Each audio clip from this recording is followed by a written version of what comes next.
राधे राधे दोस्तों, आज मैं फिर हाजिर हूँ आपके लिए बहुत सुंदर सा एक गीत लेके। और ये गीत आपको कैसे लगेगी कमेंट करके ज़रूर बताना। हे चिड़ैया हमरे दिल से निकरती ना, हे चिड़ैया हमरे दिल से निकरती ना, हे निकरती ना, हे बतावती ना, चिड़ै के कर जेवना जेवलू बतावती ना,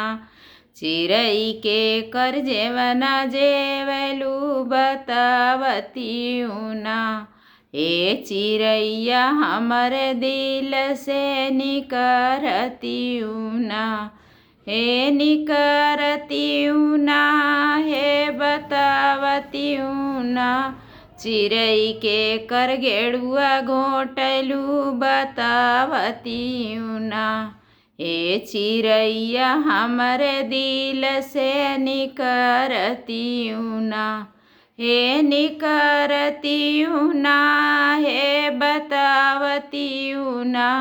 चिड़ै के कर बिरवा कूचलू बतावती ना,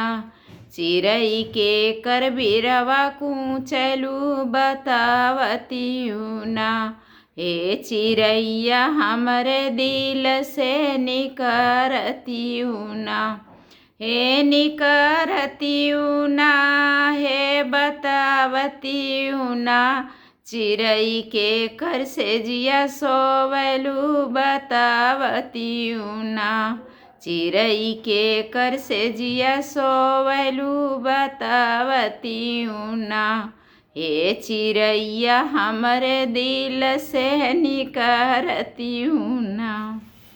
कैसा लगे गीत कमेंट करके बताना।